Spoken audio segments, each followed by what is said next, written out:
Welcome to the Essentially You podcast. Komal, how are you doing today, girl? I'm so good. I'm so happy to be here. I'm taking in the sun from the West Coast because we're in a blizzard over here, but I am feeling good today. I love it. Well, it was so crazy. I was listening to Alicia Keys' book, and one of my favorite albums is, I forget the album, but one of my favorite songs is Lesson Learned. And I realized that Tell me your about podcast, it. It's part of the motivation of why I called the show Lessons Learned is that song. I had a feeling. I was like, oh my gosh. I saw that. I was reading that today. I was checking out the podcast and I was like, oh, I just love this title so much because it reminds me of Alicia Keys. I love that song.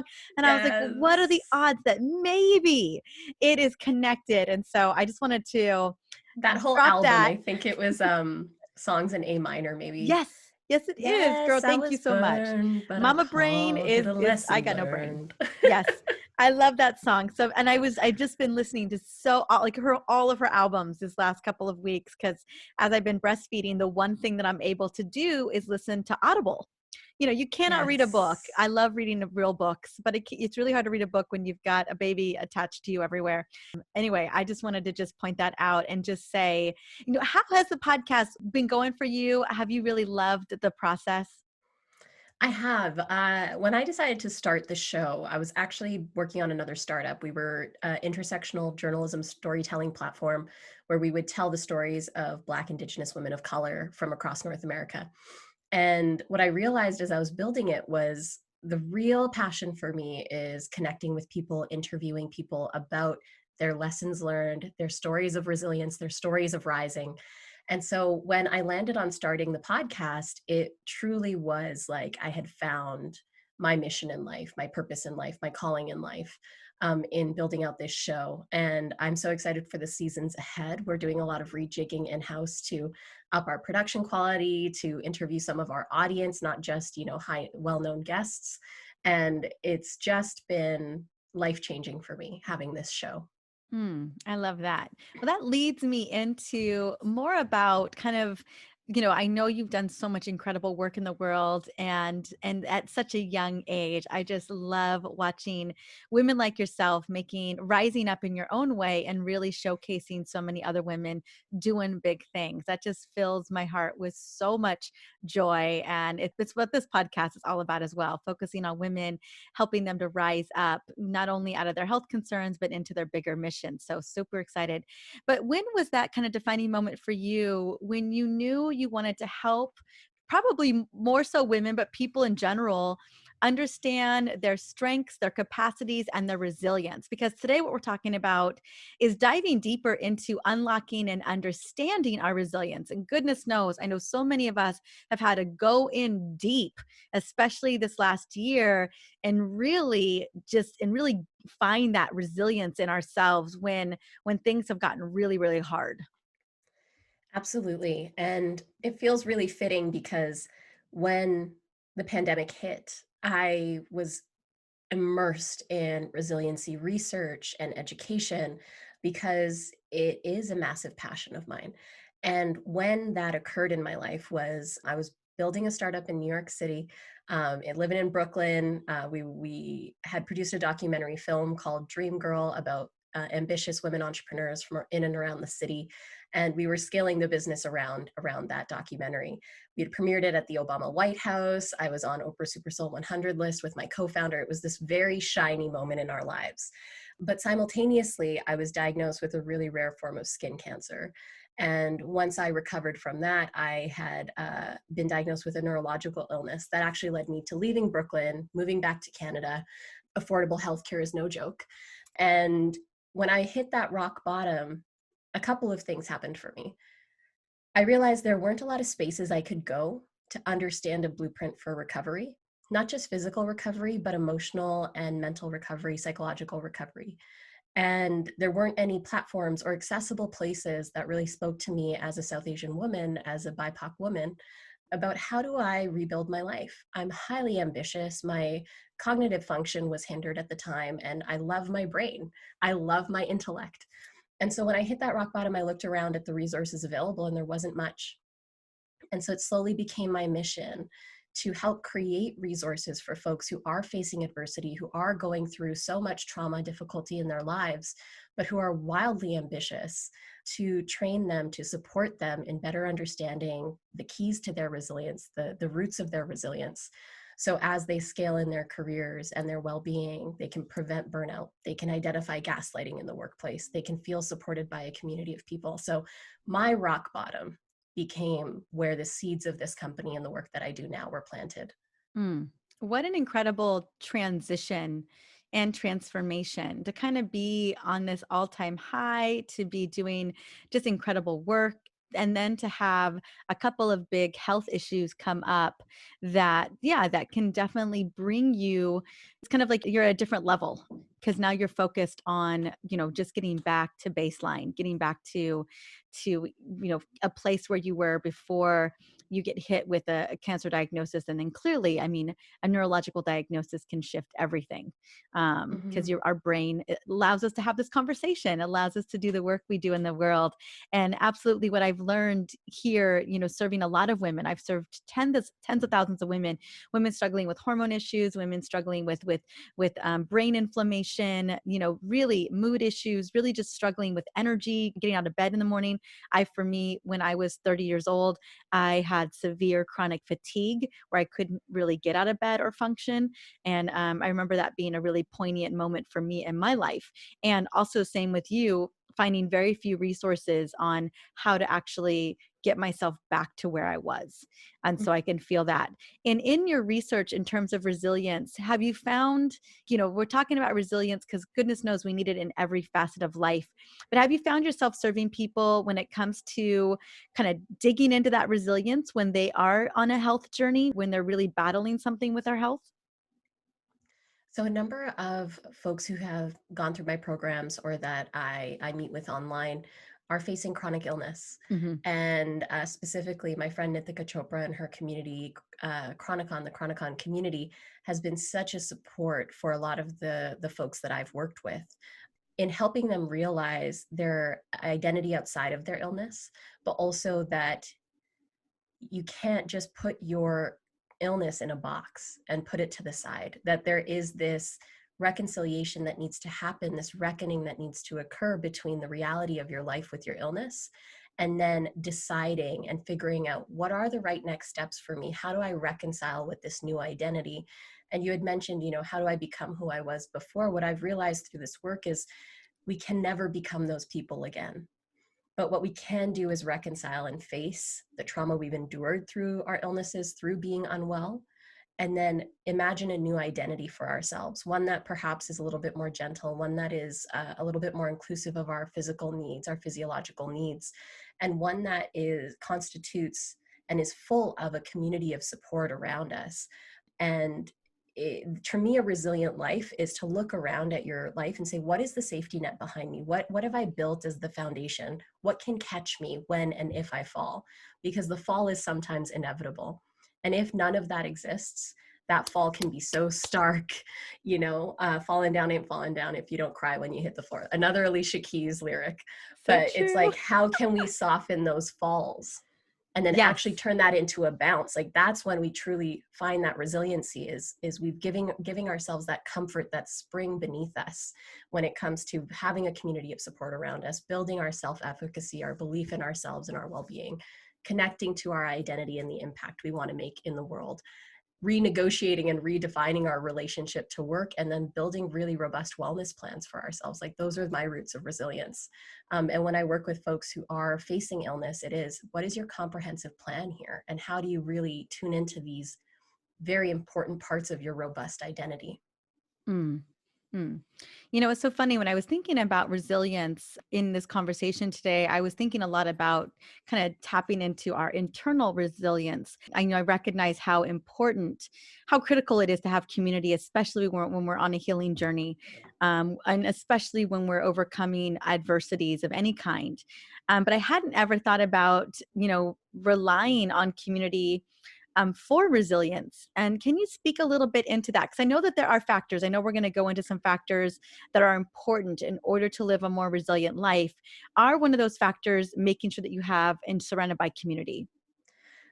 Absolutely. So across all well-being research, like when I was looking at different aspects of well-being and flourishing, community support and the community of support around you is one of the most critical factors to enhancing our resiliency and enhancing our overall well-being. And when it was looked at post 9/11, there was some research done of communities who weren't directly impacted by the events of 9/11, but who were also in the city in New York. And there was a couple of factors that really led to lower reports of PTSD in certain communities. And two of those things were task-based planning. So literally making lists of things to do every day and crossing those lists off. And the second was a community of support. So talking to other folks in the city, talking to the people in your life about what happened, leaning on them when you need them, asking for support, being true and honest with where you're at and the trauma that you've endured and how difficult it's been for you. And community of support, it's just truly one of the biggest indicators of enhancing resiliency, of moving through difficult times, and of our overall well-being, which is why during this pandemic our knee-jerk reaction might be to isolate, especially when we're living alone, but to remain connected even though we're all Zoom fatigued. It's maintaining happy and positive and fun ways of connecting with your people online through game nights, through different activities like that. But community of support is 100% a major part of the foundation to living a resilient life. Mm. I mean, that makes so much sense. Absolutely. Mhm. What are some other factors that we should consider? I know this is such a timely conversation because there's a lot of people who are kind of at their wits' end, kind of at a place where maybe they're not able, they've been maybe potentially tapping into that resilience, but they're definitely feeling the fatigue of it all. Mhm. I would say, and I will speak directly to what I just went through, because I hit a burnout at the end of 2020, running my business, running operations, being the educator, doing product development. You hit a ceiling. I'm sure you yourself know that you're a new mom, you're coming back and beginning interviews again in the midst of a launch. There's our capacity is only so much. And when certain things are sacrificed, especially when it comes to well-being, wellness, our daily routines, that capacity shrinks and we don't even realize it's happening. It happens so subtly. And so to rebuild that capacity, sometimes it's about taking that step back. It's about planning, one weekend a month is a long weekend, and that extra day that you get, no one gets your time. No one in your family gets your time. It's treated like a work day, but it's actually your well-being day. And so for me, when I hit my burnout in December, my pandemic wall, my work burnout, my personal burnout, whatever we want to call it, I had to pull away from my business for a good 3 weeks. I had to take 1 week to let myself fall apart. I had to take 1 week to reorganize my life, do laundry, get things physically in my physical space organized, because actually part of building up our resiliency is an assessment of your physical environment. Because if the space that you're in is chaotic and overwhelming, it actually decreases capacity as well. So and if you're in a negative environment when it comes to the people you live with, different things like that. So physical environment is a big factor. And then my third week was, okay, how do I rejig my life habits, my daily routines back to a place that feels good? Because I was 100% that person who early in the pandemic, I was meditating every day, working out every day, journaling every day, reading every day, hitting those morning routine things. Come December, it had all fallen apart. So how do you pick yourself back up? That is the resilient question. How quickly can I get back to my baseline? For me, it took 4 weeks. So it was that 3 weeks of practice and then the last week of implementation of starting to rebuild my routines, and not all at once, starting with one habit every 10 days and then stacking on those habits to get back to my baseline, which is where I am now. But when it comes to how we're all navigating this, wellness is a fundamental aspect of this. We've talked about community, but what are you doing to take care of yourself on a daily basis? Mm. My meditations used to be 40 minutes. Now they're 5 minutes. My journaling time is 2 minutes, and I read one page of a book, but I still hit my marks. It's a 15-minute practice, whereas it used to be an hour and a half, and I'm okay with that. But it still sets me and grounds me and is the time that I needed with myself every single day. And that helps my capacity grow a little bit by little bit every single day. So, what is your foundation for wellness? What are the daily routines you're showing up for? And also, what is the state of your physical space? Because, especially as this pandemic, many of us are still in lockdowns or coming out of them. you're in the same four walls, and it can become oppressive if things aren't organized well or if it isn't feeling right to you. So how can you pay attention to that? So as you can tell, this is something I can riff on all day, Oh, but I for love it. this question, we'll talk Let's about those two. Totally. Let's talk about personal space. There's so much I want to uncover because I do believe that self care, that wellness piece is non negotiable. Even if it Yes. is 15 minutes, I have a morning routine that, yes, very, very I call it I have two versions. I have the Bentley, which girl, the Yes. Bentley don't exist no more. I guess I was gonna ask, as a new mom, what is that looking the like? Bentley got put in the garage, got put away.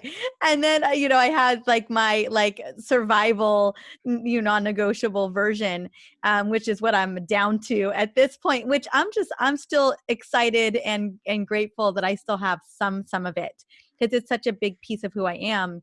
But what I wanted to speak into before we get into that real quick is let's just talk about personal space because even, it's so funny, even it's amazing how a little teeny 23-inch baby could take over your entire house, take over everything. Every room is his room. And but one of the things I've always been about is I don't like clutter. I like things put away. I like organization because I'm the creative and I cannot get creative without clear spaces. My husband, not so much. I'm saying he can operate with socks everywhere, and stuff all over the place. And he's got little clutter piles. It's just how he does. So I'm like, you ever watched Alice in Wonderland where like the little broom is like behind her? That's Yes. me. I'm the broom who's just erasing the Yes. path. That's me as I go. And so that one of the biggest challenges for me when the baby came was like, okay, how are we going to keep order in the house? Because Mm, that for me, I have to have it. And we have been able to maintain that. I was always odd of families. I would go to families' homes, to friends' homes, and who I knew had kids, and the house would look almost as if they didn't have children. I'm like, wow, how are they doing that? And so that's been kind of my big thing. But I know how important that is because when you walk around and there's just chaos everywhere, there's stuff everywhere, it's just such a distraction. mhm, It's so hard to get focused. It's so hard to feel like you can check off the things on your list to get the things done that you need to get, to feel like you've got space for some level of creativity. So if mhm, indeed there are some ladies listening here who are like, oh my gosh, that sounds like my house, like the hot mess situation, where is a good place to start? How mm. do we begin to tackle that where life is super crazy, got kids everywhere, got, work stuff all over the place, da, da, da. Where was one of the first places you started to kind of cultivate a little bit of I don't know if an organized space, but just more of a cleared space? Mhm. For me, when I first moved back to Canada, we live on an acreage just outside of Ottawa. We've got like beautiful access to land and nature, and it's so lovely. And our home, we moved in with my father-in-law because he lived out here alone. When I was moving back, my mom and I were talking, and I was like, I was looking at renting apartments downtown. She's like, why don't you just move in with? I call him Papa Joe. Why don't you just move in with Papa Joe for a little I while? have a Papa Joe too. Really? I Yeah. love it. Yes. So in Punjabi culture, we name all of our elders with signs of Oh, respect. And so I never felt comfortable calling my father-in-law by his first name. So I was like, Papa Joe, that's what this is. oh. And so when we moved in though, the house was like a relic from the early 70s, like the wallpaper, the everything. But when you're coming out of illness or when you're coming out of difficult times, small projects can help you focus your energy. So I would say to folks, start with one corner, start with one room.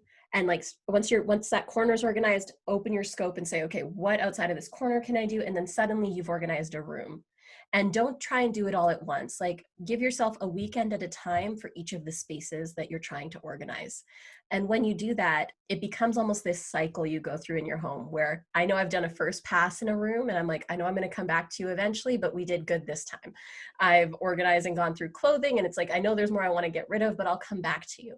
If we see it as an ongoing project, it also helps us build the habit of maintaining the organization and the clarity that you speak to when it comes to having the spaces around us work for us. And I so many love that. people, they don't even see the mess. My husband is also one of those people. But slowly over time, like he started folding the towels the right way. I've, like there's certain things that you can also help encourage your family to build up as their own habits, because especially for our kids long term, if habits around organization and planning are ingrained in our kids, it helps them when they're in their adulthood, when they move out on their own, to really take ownership of the spaces that they're in as well. And I see it as this way as well. When the external is organized, you can start really focusing on organizing the internal when it comes to your mental health, your well-being. But sometimes it's a distraction, and sometimes it's a crux that people need. Sometimes we keep things disorganized because it's too hard to go in and do the inner work at that Mm, point. And it's okay if that's the case, but just be open to when you're ready to declutter the space that you're in and make it a space that is calm enough for you to do what might be difficult of going inward and cultivating that inner mind. I love that. Yeah, I would say my two recurring, and I was thinking like, kind of like a starter project, maybe maybe it's your desk, you know, Yes. such a great little starter project. I feel like your desk could always use a revamping all the Or time. like that like overflow drawer in the kitchen. Yes. Or Actually, the some people might be overwhelmed by that to Yeah, start, they're but like, "Oh my goodness, I don't even wanna go anywhere near that." Or even, we have a big island or a kind of a big counter space in our kitchen, things like to accumulate there as well. But my 2 favorites that I'm always going back through is books. I do not, I guess I'm not consuming as many hard copy books as I used to 3 months ago, but also clothes. But I'm not gonna lie, I love to purge. I'm a big purger, yeah. so I'm like, "Okay, what clothes need to go? What things need to go?" Those are kind of like my reoccurring project, and I love that idea of like, "You know what? This is really good as it is right now." Like, yeah, there's some more stuff that I could do here, but this is a great start. Like, there's so much And grace in that, and done there's is always better than perfect. yeah, exactly. And you can always, what I've learned, for me, and this is kind of how I operate in terms of decluttering, is that you're always just chipping away at it. It's amazing what we can do in 2 minutes. You think about the Yes. power, like 2, 3 minutes, you could run through a room real quick. Especially when everything has a place. Yes. Like if you do Yes. that initial deep clean where it's like, I know where everything goes, then if say like a pile of clothes is on the ground, it's annoying, but you know it all has somewhere to go. And I think Hmm. the overwhelm comes when you don't know where anything is meant to go and it just turns into piles, and suddenly those piles are where they belong. And that can get so overwhelming. The other thing I'll say here, physical environment isn't just the space, it's the people. Mm-hmm. And so in this pandemic, some people are in circumstances where the people they're around are negative, are unhealthy, are perhaps abusive, are all of these things. The way that you can focus on organizing the physical spaces you have control over can also support you in navigating those difficult environments you might be existing in. And I bring that up because I know that that is something that a lot of folks might be navigating right now, but give your brain little projects that can be small wins when it comes to the physical nature of the space that you're in. I love that. And speaking of the brain and speaking of kind of safety signals, I want to get back to some of the rituals that you talked about, creating that wellness, those rituals, those habits that can really help to ground us. What was a hour and a half routine now is a 15-minute routine, but you're still checking the boxes of the things that are meaningful to you that really help to nourish you. And I think that is so, so important when it comes to building resilience and really setting the tone for what we want, so that life is happening for us and not to us. And Mhm. I think in particular, one of the areas that you had mentioned is journaling. And I find that journaling is such a powerful ritual that can really allow us to not only gain creativity, but just kind of reduce stress, reduce burnout, really help us to kind of ground back into what matters. Absolutely. And a tool that my therapist actually offered me a few weeks ago is something called chromatic journaling. So I'm about to pull out my colored pencils because Oh, yeah. my colored pens, because what she actually suggested is if you're in a period of time where, again, if you're feeling generally overwhelmed and you don't even know what to write on a page, pick a color that represents the emotion you're feeling. So, Mm, red for me is anxiety. Blue for me is a little bit of a calmer day. Purple for me is a breakthrough, or like when I'm feeling myself, like that's a good day. But then that way, when you look back on past days, you can see a pattern for yourself of how your emotions play. And this is also good when you're cycle syncing. to know what days of Mhm. your cycle you might actually be more emotional or triggered or different things like that. And when I choose colors to represent how I feel when I'm journaling, it almost makes it easier, because when I'm writing in red, I can just rage. I can be I like, love it. yeah, this was the worst. And X thing happened, and I got it out of my system. And then I'm ready in the same journal entry to move to a brighter color or a different color that helps me know, okay, we've processed some of that emotion. And so it makes it even more creative. And it's been super helpful for me when it comes to navigating the emotions as they arrive during this pandemic. But chromatic journaling is something that's been really effective for me Mhm. recently. I love that. And I love looking at it in according to your cycle as well. You know, for us as Yes, women, we take on so much.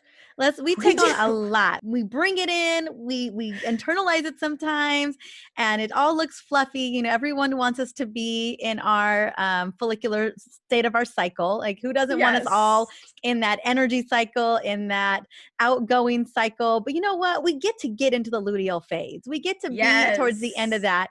And you know what? Maybe you know, the like that little gauge of, you know, tolerance for things, you know, gets to yeah. drop a little bit, and we don't have to be so happy with everything. You know, we don't have to. I just love the idea of embracing that part of our cycle. We got to pull out the red pen, and we got to just really just, you know, riff into that journal, you know, or however you like to kind of get all that out of your system. And because I just love honoring every part of our cycle and really honoring And kind of, so many of us haven't yes, had that no, opportunity to no, know, because that's what do not I feel okay. and when do I feel it? Yes. You know, as someone who lives with endometriosis as well, Mhm. my cycles for a long time were 21 days. Oh, So wow. if, you know, I was having like 3 extra periods a year and with chronic pain, and it was just Mhm. like, how do I manage not just the physical symptomology of this, but the emotional implications of having 3 more cycles a year, which means X amount of days are going to be days when I need to do inner work or be quiet or separate from people. No one teaches us that. And especially as entrepreneurs, when I do my program planning now, my ops lead and I, we look at my cycle and we say, when should I be teaching?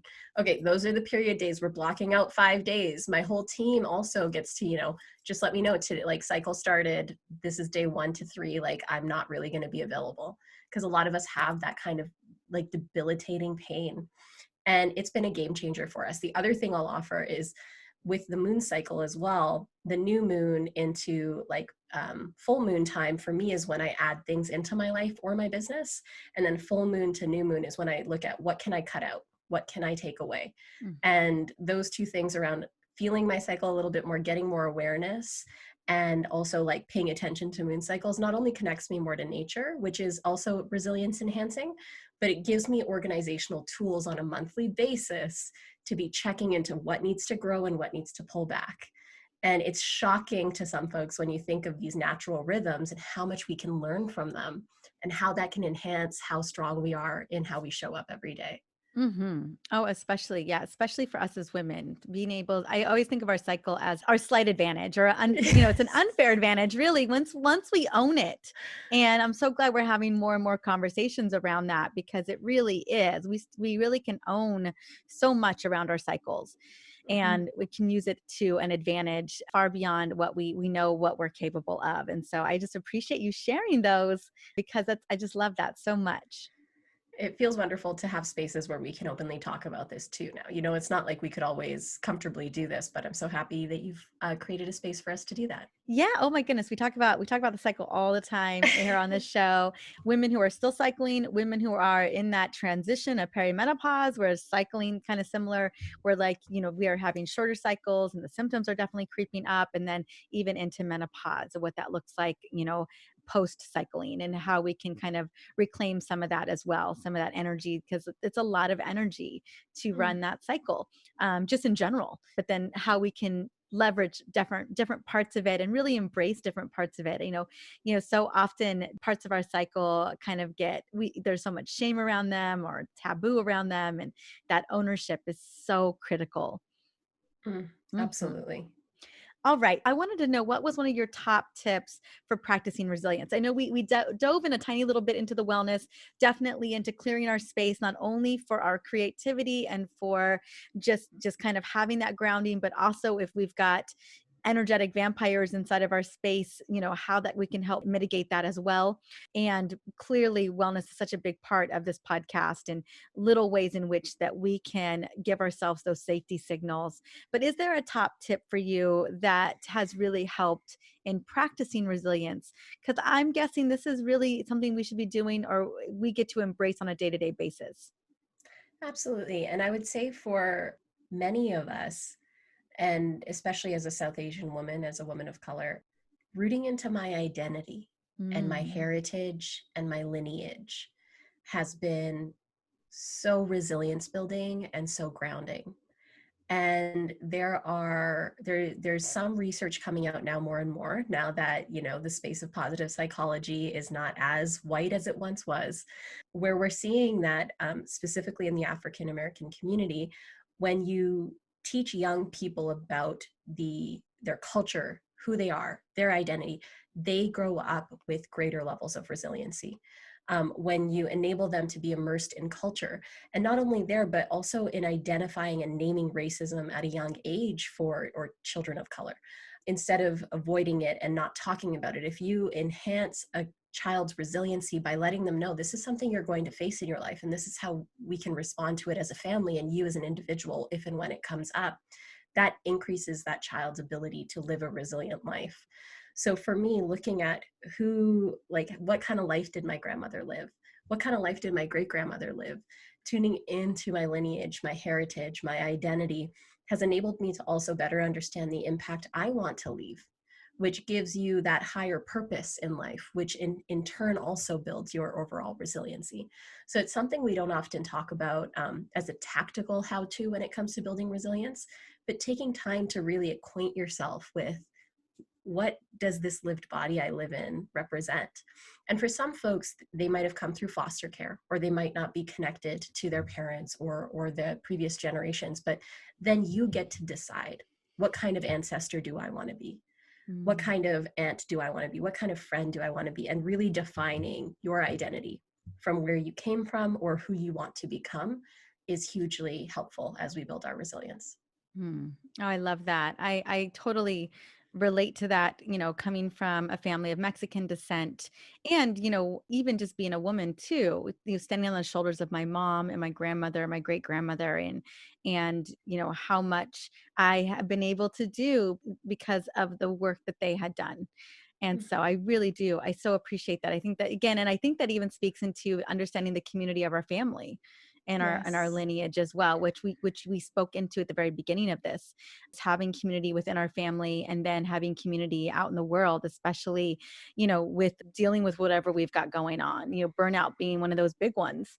A lot Yeah. of us are feeling that and just tapping into the community that we have. Right now, as we speak, I told you we're in a launch. I'm doing a summit on perimenopause and menopause. And we have tens of thousands of women participating and listening in, but we also have a Facebook group that has thousands and thousands of women in it. And I always create a Facebook group of a community because I want women to be able to freely ask questions about what they've got going on, because there's so many incredible women in there who can really offer up support, not only in that, oh my gosh, I'm going through this too, but these are the things that I've done that have really moved the needle for me. And so I agree with you so much that when we're going through these times, these phases, or these health issues, and we feel so isolated and so alone, being able to tap into community and just letting them know this is where I'm at right now.